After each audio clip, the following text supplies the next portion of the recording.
কিরে হারাধন, শোন শোন শোন, এত গাদা গাদা বই নিয়ে কোথায় যাচ্ছিস? কেন?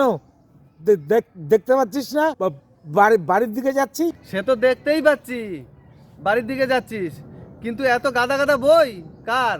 সেই জন্যই তো জিজ্ঞাসা করছি। কেন কেন? আমার ওই যে পাঁচুদার দোকান থেকে, ওই ভাঙাড়ির দোকান থেকে কেজি দরে কিনে নিয়ে আসলাম। তুই কিনে আনলি কেন? ঠোঙা বানাবি নাকি? ধ্যাৎ, আমাকে কি তোর টোঙাওয়ালা মনে হচ্ছে নাকি? আরে গাধা, এই ভোট আসছে না, ওই জন্য এখন আর আমার ওই কাজকর্ম করতে ভালো লাগছে না। এখন থেকে আমি বুদ্ধিজীবী হব। তুই বুদ্ধিজীবী হবি? আরে হ্যাঁ হ্যাঁ রে, আরে বুদ্ধিজীবী হতে গেলে বই লাগবে না? বলিস কি রে হারাধন, তুই এত সব বই পড়ে বুদ্ধিজীবী হবি? আচ্ছা, তুই এত মোটা মোটা ইংরেজি বই পড়তে পারিস? আরে গাধা, সাধে কি তোকে সবাই ওই পাগলা ধলু বলে? এসব বই আমি পড়বো কি করে, হ্যাঁ? আর তাছাড়া এসব কি বই তাই হয়তো আমি নিজেই জানি না। হ্যাঁ, কি বলিস তুই? আরে বোকা, এ পড়তে হবে কেন? হ্যাঁ, পড়তে হবে কেন? এইসব বইগুলো ঘরের তাকে বেশ সুন্দর করে সাজিয়ে রাখবো, আর তারপরে ওই সামনে বসে ফেসবুক লাইভ করব, বাইট দেব, মানুষ দেখবে এত এত বই। আরে কেউ তো আর দেখতে আসছে না পড়েছি কি পড়েনি। বাহ, খুব ভালো বুদ্ধি করেছিস তো। বুঝলি রে পাগলা ধলু, একবার বুদ্ধিজীবী হয়ে গেলে না, চারিদিক থেকে শুধু টাকা আর টাকা। এ দল অফার করবে, ওই দল অফার করবে, যে দল বেশি টাকা দেবে সেই দলের হয়ে ভোটের সময় টিভিতে দু চারটে কথা বলবো, আর ওই ডিবেটে খানিকটা ঝগড়াঝাটি করবো, ব্যাস। টাকা পয়সা, গাড়ি নারী, কোনো কিছুরই অভাব নেই, বুঝলি? তুই যত সহজে বলে দিচ্ছিস, অত সহজে কিন্তু বুদ্ধিজীবী হওয়া সম্ভব না। কঠিনও কিছু না, বুঝলি? সেই সব বুদ্ধি আমি করেই রেখেছি। সেই জন্যই তো ওই ব্যাংকে লোনের অ্যাপ্লাই করেছি। সে কি? বুদ্ধিজীবীর সাথে আবার লোনের অ্যাপ্লাইয়ের সম্পর্কটা কি? ও ও ও ও তুই বুঝবি না রে পাগলা, বুঝলি? ওই তো জীবনদা আসছে। জীবনদা তো জ্ঞানী শিক্ষিত মানুষ, দেখ জীবনদা কি বলে। জীবনদা, জীবনদা শোনো, একটু শোনো শোনো। কি বলবি বল, একটু তাড়াতাড়ি বল। এই, তোরা চা খাবি?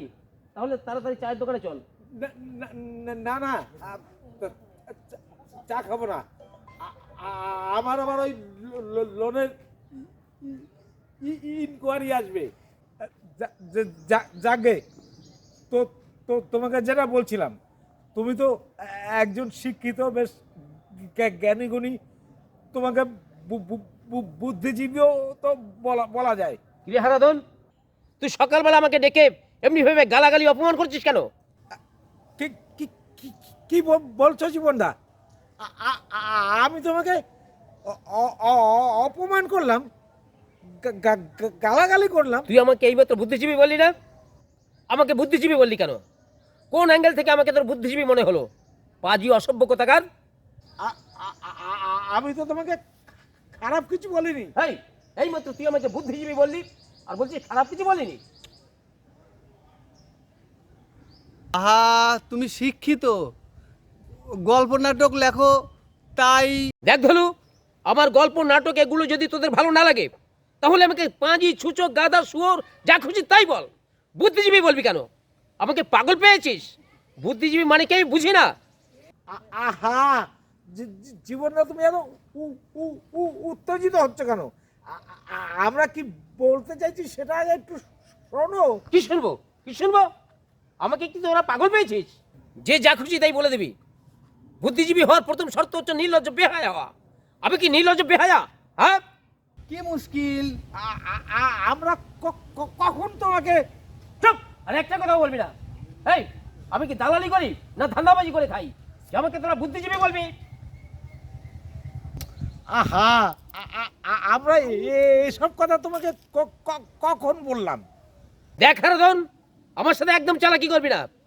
বুদ্ধিজীবী বললে আর কোনো গালাগালি দিতে বাকি থাকে? ই তোর অভদ্র কোথাকার। আহ জীবনদা, আর তুমি তুমি আমাদের কথাটা একবার শোনো না। এই, কি শুনবো কি শুনবো? সকালবেলা আমার মেজাজটা একদম খারাপ করে চাললি। এই পাড়ায় ক্লাবে যত গন্ডগোল হয় কে মেটায়? অসভ্য অকৃতজ্ঞগুলো। কেন তুমি মেটাও? পাড়ায় তোমায় সবাই মান্য করে। কার মেয়ের বিয়ে হচ্ছে না, কেউ ওষুধ কিনতে পারছে না, তার জন্য চাঁদা তোলা থেকে শুরু করে কে সবার আগে সাহায্যের হাত বাড়িয়ে দেয়। এসব তো তুমি করো, তাকে আমরা কখনো অস্বীকার করেছি? করিসনি? এই, বলতো দেখি, কোন বুদ্ধিজীবী কোনো অসুস্থ মানুষকে কোনোদিন হাসপাতালে নিয়ে গেছে? কোনো ঝামেলার মধ্যে এসে ঝামেলাকে বন্ধ করবার চেষ্টা করেছে? কোনো ভালো কাজে তাদের পাওয়া গেছে কখনো? না, তা তো শুনিনি কখনো। তাহলে আমাকে বুদ্ধিজীবী বলবি কেন? হ্যাঁ, কেন বুদ্ধিজীবী বলবি? এই এই, বুদ্ধিজীবী বললে বাপ বাপান্ত করতে আর কোনো কিছু বাকি থাকে? যা, তোরা আর কোনোদিন আমার সাথে কথা বলবি না, যা। কত বড় বেয়াদব, সকালবেলা আমাকে বলে কিনা বুদ্ধিজীবী।